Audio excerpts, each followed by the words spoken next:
For his time, Darth Bane had the highest count of midichlorians of anyone known in the Sith or Jedi orders, and he had a level that would rival Yoda's later on in the timeline. The very first time that he used the Force, he shattered a man's spine without that being his intention, and this gives you an insight to his raw Force potential. He also had an unbreakable determination and the ability to pick up techniques in days or weeks that would take other beings years to master. One of the reasons that he was able to grow so powerful in the dark side was the fact that he was able to study straight from the original sources instead of the watered-down teachings of the Sith Empire. He obtained knowledge from Freedom Nad's holocron, Darth Revan's holocron, Darth Andedu's holocron, and the Korriban archives. He also, for a better part of his life, wore Orbalisk armor that strengthened his connection to the dark side as well as made him impervious to lightsaber strikes as well as blasters. In combat, he was like a berserker that could take multiple hits and just keep going like nothing happened.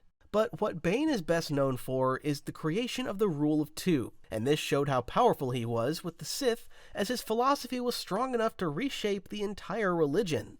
The Sith were weak before this philosophy was adopted, as they would simply fight amongst one another constantly, and this rule kept order in the ranks. Not only that, but it ensured that only the strongest of the Sith would go on to grow stronger or pass on their knowledge to potentially stronger beings. His creation of the Rule of Two would be the reason for the Sith to ultimately become victorious over the Jedi after thousands of years. However, he'd never lived to see it come to fruition. Despite being very powerful, there are several beings that were far stronger than Bane ever was. And the only reason I put him here is for the Orbalisk armor, as without it, I'd say he'd struggle heavily against anyone on this list. It was also shown that he lost to Cognis, who had previously drugged him after he had lost his Orbalisk armor. Darth Plagueis the Wise was a Sith Lord who just about everyone has heard about at this point. He was considered to be the greatest Sith scientist as his research led him to unlock the mystery of cheating death and obtaining life through manipulation of the midichlorians, which were the very essence of the Force. While combat was never shown to be one of his strongest suits, his mind was unmatched in his time, and he was the closest any Sith came to obtaining everlasting life without requiring an essence transfer. His control over the living Force was so extensive that he was able to keep himself alive even when he was suffering from fatal wounds. His telekinesis powers allowed him to move the largest structures with ease, and his Force domination let him control other beings' minds with ease, even large groups of creatures at a time. Furthermore, at one point, Plagueis and his apprentice Palpatine attempted to create life by manipulating midichlorians, and it's rumored that he might be the reason that Anakin Skywalker was created in the first place, as a way to offset Plagueis' intrusion on the Force, which was deemed to go against its nature. In the end, the only weakness he had, which became his undoing, was his overconfidence in his own strengths and his complete trust in Palpatine. Not foreseeing Palpatine was able to defeat him in his sleep, keeping with the Rule of Two and the demand for betrayal. Yet even with all of his wisdom, he lacks the combat prowess of any of the other users on this list. Also, funnily enough, he actually didn't have access to his Force Foresight ability for the better part of his life, due to his midichlorians being infected by his former master Tenebris, yet still, I feel like he's well deserving of the 9th spot in this list for his accomplishments. I'd like to mention at this point that I'm not taking any godlike Force entities into consideration for this list, so there won't be any Celestials or Abeloth or the Force Priestesses on this list. Also, please subscribe to the channel for more Star Wars videos just like this one. Darth Nihilus was one of the most dangerous beings of his time. However, referring to him as a being would be a bit wrong, as he was closer to a void or entity in the Force than anything. After the mass death event at Malachor V, Nihilus was left as a sentient black hole in the Force, with him not being fully physical or alive. With the activation of the mass shadow generator, it tore his connection to the Force apart along with his body, and reshaped him into a wound or tear in the Force that devoured life energy in order to survive. He mastered the ability called Force Drain on a level that has never been seen before by a being, and he has grown this ability so much that it became more of a way of life for him than an ability, since his very existence depended on devouring Force energy. In fact, he managed to kill all the Jedi in the world called Qatar, and he left the planet dead and devoid of life afterward. He was able to drain worlds of their Force energy without even being present, and he could sense Force energies from across the galaxy. His connection to the dark side was so strong that he warped the Force around him, creating an aura of despair and decay, and infected his followers with his hunger for the Force. Many people who dueled him found that their physical attacks did little to no damage, since his physical being wasn't really there. While he had skills with a lightsaber, he didn't rely on it during fights, and the only kind of person who could destroy him was someone who was bonded to him specifically and deeply attuned to his connection. The only thing that defeated him in the end was the Exile, which was another wound in the Force, but it was the opposite of Nihilus and could mute Force powers around them. However, Nihilus is very much so a one-trick pony, and although few other beings on this list had managed to devour an entire planet, if a Force user was able to combat his Force drain, they'd likely get the upper hand on him. Also, due to his lust for hunger, he never kept developing his Force abilities and kinda stayed stagnant at the limited training level that Traya gave him. Thus, this spot seems fair to me. We all know that Mace Windu was one of the strongest lightsaber duelists in the history of the galaxy, and said to be only second to Yoda. But why? Well, first of all, for this insane feat of barehandedly, without his lightsaber, punching through a whole army of B-2 super battle droids. Also, he was the inventor of Vapaad, which was the final evolution of Form 7, and most people who attempted to master this form would end up falling to the dark side.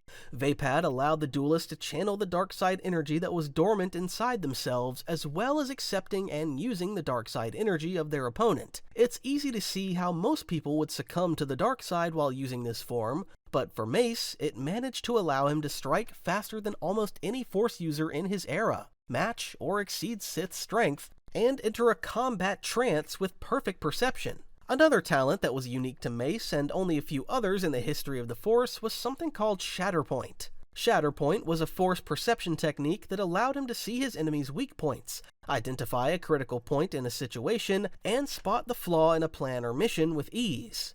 This is how he was able to see the conflict in Anakin immediately. It also helped him notice the turning point of every battle he was ever a part of, and it's also how he was able to spot a flaw and opening during his battle with Jango Fett. So all of this meant he'd be an excellent opponent for any dark side user on this list, as he could use their energy to fuel himself. Thus, I feel like despite it being an incredibly difficult fight for him, he could likely beat Darth Bane. That is, if Bane wasn't wearing his Orbalisk armor. Yoda is the perfect example of practice makes perfect, or skills come with time, as he had over 900 years to work on his connection to the Force and lightsaber skills. Yoda was able to see the rise and fall of many civilizations while he was training in the Force over centuries, and he continued to grow stronger up to his dying days on Dagobah, when he passed on his knowledge to Luke Skywalker. Yoda gets a little boost due to his species being extremely well connected to the Force naturally, which is why the only other two people that are known to be of the same species are known to be strong as well, Yaddle and Grogu.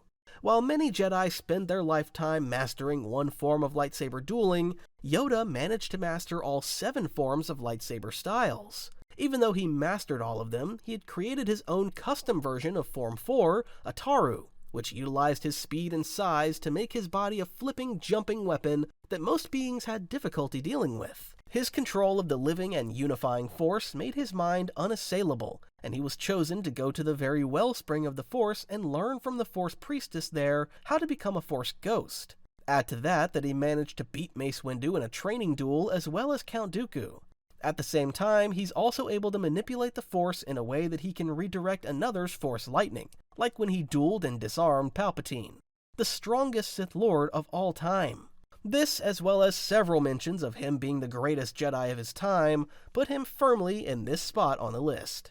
Anakin Skywalker had a midichlorian count of over 26,000, which was the highest ever recorded in the galaxy, and this made him able to perform instinctive actions without even thinking about it, as the Force guided him, gave him unlimited raw Force potential, and the ability to grow faster and stronger in the Force than most people. I'm not sure if it's true, but we'll go with that he was created by the Force as a response to Darth Plagueis and Sidious trying to manipulate the Force to tilt it toward darkness, and this led him being the chosen one to bring balance back to the Force. Anakin was one of the most gifted pilots in the galaxy, and this was due to the Force guiding him instinctively. This is why he was the only human in the galaxy who could pod race and survive. Not only that, he managed to win the Bunta Eve Classic. While his story probably would have ended up differently if he had been found by the Jedi at a younger age, the fact that he was battling with his emotions throughout his training made him even stronger, as he accessed emotions that Jedi typically withhold from using, like anger, jealousy, and fear. It's clear that Anakin would have surpassed the likes of Yoda, Windu, Sidious, and many others had he not been injured on Mustafar. His armor was designed to dampen his powers enough to keep him from revolting against Sidious, but even with the armor getting in the way, Anakin, aka Darth Vader, managed to become the most feared and one of the most powerful beings in the galaxy during the time of the Empire. However, he never reached his full potential while being his earthly self. That's why he's only on this spot of the list. But obviously, if we would take into account after he passes into the Force and becomes the equivalent of a Force god like we see in the Ahsoka series, then he'd be way beyond anyone on this list. But as we don't consider them, he's just here.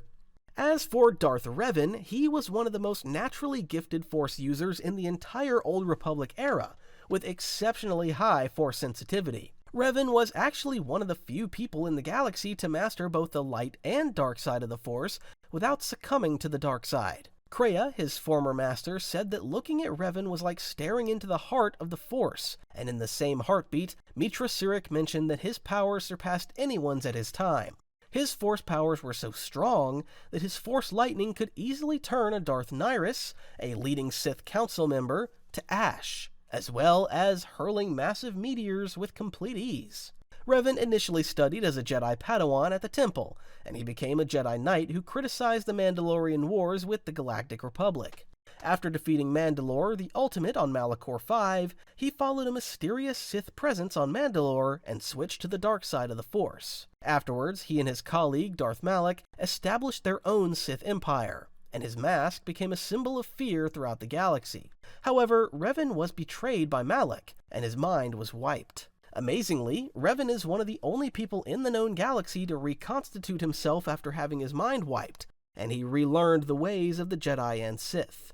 In fact, he confronted his dark past, overcame it, and grew even stronger in the process, defeating several Dark Jedi as well as Darth Malak while at it, single-handedly ending the Jedi Civil War he had started. Also, he went toe-to-toe with the Sith Emperor Vitiate and was able to withstand his mind domination for centuries by delaying the Emperor and feeding him false information. However, despite his feats, he was beaten by the Emperor and probably didn't ever stand a chance. But still, he's well deserving of this standing on the list. Also, before moving into the top 3, I'd give an honorable mention to Darth Krayt, whom I didn't put on the list because I didn't feel like it, but he probably should be here instead of Bane, but I digress. Moving on, Darth Vitiate, or also known as Tenebrae or Valkorion, was one of the strongest beings to have ever lived, and probably closer to an entity than a mere mortal being. Vitiate ruled as the Sith Emperor for over a millennium, and he knew ways to mold the Force to his will that have since been lost and never recovered. It would be near impossible for anyone to reach the same level of power as Vitiate. Tenebrae managed to extend his life to unnatural lengths by performing a ritual that consumed all life and Force energy on his home planet, which gave him their powers, and also made him immortal in the process. In addition to his immortality, he perfected a skill called Essence Transfer, which was later attempted by Palpatine at a rookie level, being able to switch into the body of Valkorion and build up the Infinite Empire beside his current reigning Sith Empire. To top that off, he also dominated the minds of his follower Sith Lords, or any Jedi like Revan and Malak, with ease, submitting each one of them to his will. His powers also transformed the atmosphere of the planet Dromund Kaas into a permanent dark force storm to hide their location. His powers were so immense that he beat Revan at the height of his power with relative ease, and also easily beat his children Valen and Arcan, as well as the strongest Jedi of his time in the form of the Outlander. That's why he's well deserving of the 3rd place on this list, and could even be argued to be higher up. Darth Sidious is the mastermind behind everything in the Star Wars films, and his devious plans actually extend long before the events of The Phantom Menace and long after the events of Return of the Jedi. In multiple sources, it's stated that he is the literal strongest Sith Lord to have ever lived. Sidious was a master of Form 7 and had some of the strongest use of Force lightning known to the Sith. Being the apprentice of Darth Plagueis the Wise, he assisted in experiments on how to extend one's life using the Force, and after learning everything he could from his master, he betrayed him and killed him in his sleep.